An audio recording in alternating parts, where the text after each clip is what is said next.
Hello students, once again I welcome you in class 7, right? This is our term 1 syllabus and we all know that term 1 syllabus is chapter 4 to chapter 7 and this is our third unit. The unit name is humor and this is our 6th chapter, which is the name of the chapter is A Fishy Tale. Now previous lecture I gave you the objectives, the characters and the sum story of the play. Now as we all know that this is a play and here there are some characters that the writer introduced here, like George, Jerome, old man, then carrier and solemn, customer and landlord. These are the characters that are here the writer introduced, and apart from there is one character is Montmorency. Now previous lecture I gave you the objectives that we know about the similarities and differences between the stories, right? Because here the different person arise and he was narrated a different kinds of the story in front of George and Jerome, because the setting of the play is in means in hotel which is situated near riverside in Wallingford. Another thing that they all are means George and Jerome are newly and they are stranger in this city, so the people think that they are narrated the story in front of them in different way. First old man arrives, he informed him regarding the weather. Then after he informed them, means Jerome and George, that he caught a fish which is trout. It means there is one glass case, glass box which is situated or stand on one chimney piece, right? And in that glass box there is one big and used fish, and Jerome and George think about might be it is a cod, trout, pike, minnow, right? And apart from old man says that it is a trout, and he narrates the story to Jerome and George that he caught this fish before the 16 years ago. Then its weight is 18 pound and 6 ounces, right? And he narrates the story, he caught the fish which is near the below the Minnow Bridge, right? Then after arrives carrier. He also narrates a different kind of the story. We all know that when he entered into the inn, that time in his hand there is a one pot of beer, and he took a one sip of the beer, and he said him that before the 5 years ago I caught it, right? See this story. Old man says that before the 16 years ago, he said them 5 years ago. Old man said them that the weight of the fish is 18 pounds 6 ounces, while the carrier said him what, there is a 26 pound weight, and he also said that I caught this fish beside the below the log. So these are the different kinds of the story. Then after both exit from the play. Now the rest of the play I will start. Here says that carrier exit. He exit from the play. A solemn looking man enters. He sits by the window. Long pause. So solemn means very serious. Here one very serious person entered into inn. Where does he sit? So he sit by the window, and there is a long pause. Now here George, who knows very well that if I will ask him, he will also narrate the different kind of the story. That's why he start to ask the questions, turning toward the man. He turned toward the man and asked him, I beg your pardon. Pardon means ask for permission or forgiveness. And here says, who enters after exit the local carrier? The solemn customer entered after exit of the local carrier. And what did George say to solemn customer? So first of all he asked for the forgiveness and says that I hope you will forgive the liberty that we perfect strangers in the neighborhood are taking. Right? So here, first of all, he asking the permission or forgiveness. Right? So first of all, say, I will ask forgiveness because we are a stranger in this area, and I hope you will forgive also. And since it's liberty that we are taking, it means doing something without asking for permission. Right? We are not asking any permission. It means doing something without asking for permission, that we are perfect strangers in this neighborhood. They are totally unaware about this area, are taking, but my friend here and myself would be so much obliged if you would tell us how you caught that trot up there. See, already George and Jerome knows the story before, knew the story of old man and local carrier. Here, obliged means he required. He wants to know, he forcefully informed that I hope you caught this fish, right? So I and my friend want to know that how you caught that trot up and then you had put up here. Solemn customer looks very surprised. So what is the story of this? What was the solemn customer's reaction when during that time when George informed him that me and my friend wants to know that how you caught this trot up here. So when he listened this story, it means he makes some power, right? He boosting him, means George boosting him to solemn customer, and he looks very surprised. He was very surprised. Why? Who told you that it was I that caught that trot? See this thing. He said, why? Who told you that it was I that caught that trot?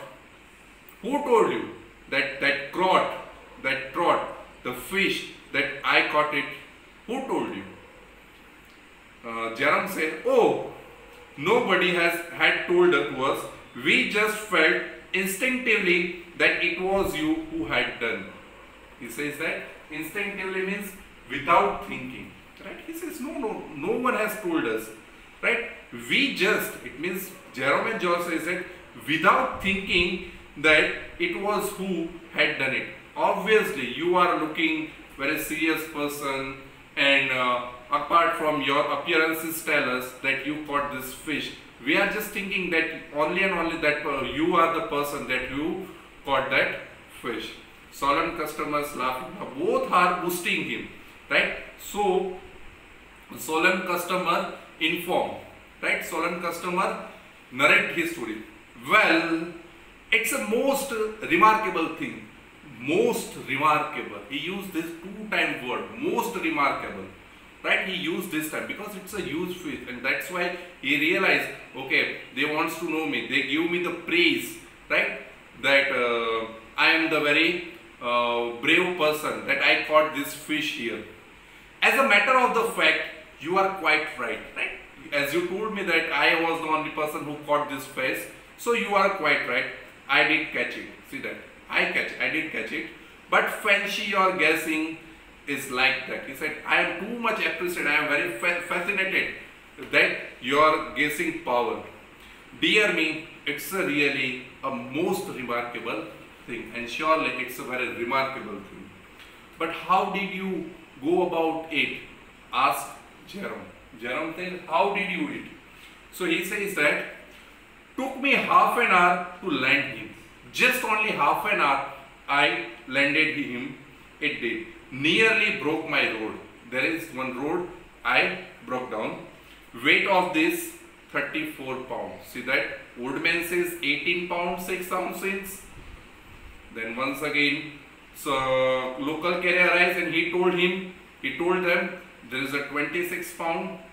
Now this person, solemn customer, said them there is a 34 pound weight. It means the weight is increased. The story is different. Even the weight is also different. Well, good night, gentlemen. And he said to good night and he lived in. Solemn customer exit. The landlord enters. So here that what is the story of the solemn customer? That he told them what? Only half an hour he took up it. He took this fish and landed him here and nearly broke my road. Right here his road was nearly broke my road, and also says the weight of the 34 pound, and then after exit. Now what is the story of landlord? So then after landlord enters and says that, well sirs, fancy Jim Bags, Joe Mughal and Mr. Jones are telling you that they had caught that old fish. Right? Now old man name is what? Jim Bags. Joe Mughal, it means local carrier, and Mr. John means that solemn customer. That I gave you the previous lecture, the name of the characters, right? Who was Mr. John, who was Mr. Joe Mughals, and who was Mr. Jim Bags. So here he says that Jim Bags, Mr. Mughal and Mr. Jones are telling you that they had caught that old fish. They caught that fish, they informed you. Well, that is good. But they are the sure to give it to me. Now it means they are different kinds of these types of the fish give it to me to put up in my parlor, and I have to put into the parlor. They told me that you have to find out a different kind of the fish. So he told me that you will give it, you will catch this different fish, and if they had caught it, they are. If they have caught this fish, and they are also informed me. Okay, George, who did catch it then? Then after you told that they are not catch the fish, so who did catch it? It means you are saying that they are boasting, they are telling a wrong story to us. According to your opinion, you told me that, you told us that they were not caught this fish, right? So who caught this fish? Landlord said, I caught it myself years ago. He said, what did he say? I caught this fish before 1 year ago when I was quite a lad. Lad means very lad means very young. Unaccountable luck it was. It was unable that I will unable to explain about my luck. And suddenly, then female voice calls from off stage. Landlord exit. So whose voice does come from the off stage? So female voice, right? Might be his wife called him. And what does happen with George? Sorry, how does George climb up? So where did George climb up? On the back of the chair, right? He climbed up on the back of the chair. The chair slips and George clutches at the trot case to save himself. So first of all, George, where he climbed up? Where does he climb up? So he climbed up on the back of the chair, right? Back of the chair means we all know that there is a resting area, right? That we are taking the supporting area. It is the back of the chair. And he said what? The chair slips when he climbed up, and we all know that when we climb on the supporting area, that what happened? The chair might be slipped. And George clutches. Clutches means what? Hold on to something tightly. He tightly hold the trot case. Why? Because he want to save himself. The trot case falls with a crash, and George and the chair land on top of it. First of all, trot case fall it, and it was broken into the pieces, and on these pieces George and chair fall off. So what does that happen with the trot case? When George clutches that trot case, that time it falls onto the land, and it will it is broken into the it is breaking into the different pieces. Jerome lifts up, he suddenly jumps and runs to George. You haven't injured the fish, have you? See, here the question. Previous lecture I also explained in apart from. So he says that you haven't injured the fish.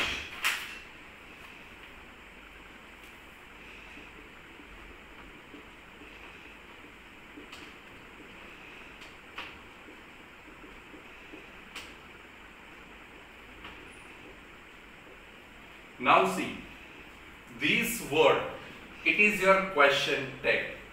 Why here they are using? So this word here, right? It is a negative part. So the question tag's answer is positive. It means question tag is what? Very simple and very easiest topic. If there is a sentence, right? If this sentence before the comma, if there is a sentence in positive, so backside the answer is in negative. If here there is a negativity, so here the positivity. So see that, haven't you? So just we have to write down what? Have you? Then put the question mark. It is your question tag. So now question tag is what? It means exactly when we are state the statement, now we want a confirmation. That is your question tag. So he says that you haven't injured the fish. Have you? Might be that you haven't injured this fish. Have you or not? Tell me. George cautiously, I hope not. He very carefully gives the answer. I hope not. I did not injure the fish. Jerome, the trout has shattered. Shattered means into the pieces, right? Broken suddenly and violently into the pieces. You told that you did not injure the fish, but the fish, the trout has into the shattered in different pieces. It's in 1,000 of pieces. 1,000 of pieces. You say that you did not injure the fish, but already the fish is broken into the different pieces and the piece is more than thousands of pieces.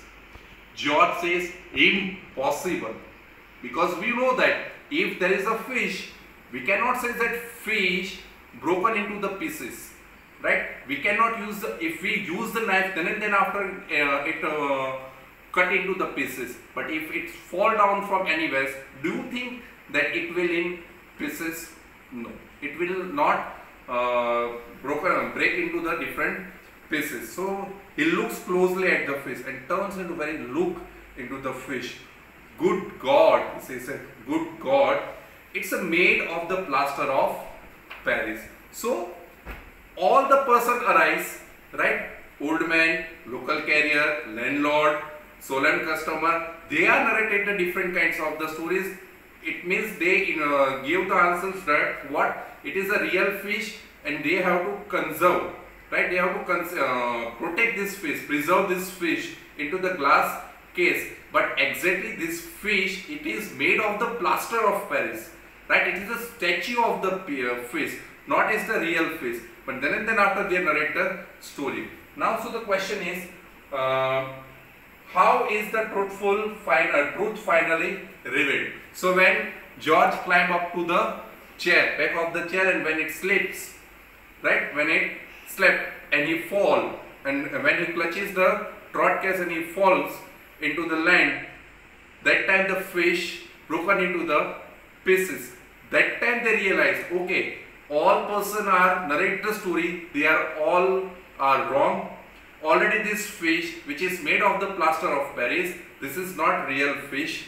So student, there is one more question. Who was Montmorency? I gave you the characters, Montmorency, right? But here not a single dialogue of the Montmorency. So who was a Montmorency? This is the main question in our mind and in your mind also. That the sir gave you the here in our chapter also give that Montmorency. So who is Montmorency? Now the Montmorency is a dog.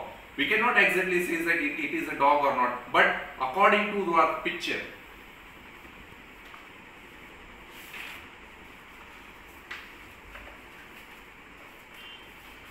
according to this picture, see, he is a Jerome, he is a George, it is a broadcast, and it is a Montmorency. So we just guess that Montmorency is a dog. So student, here our 6th chapter is over. I hope you understand this chapter very well. If you have any doubt, you can ask me. Thank you, student.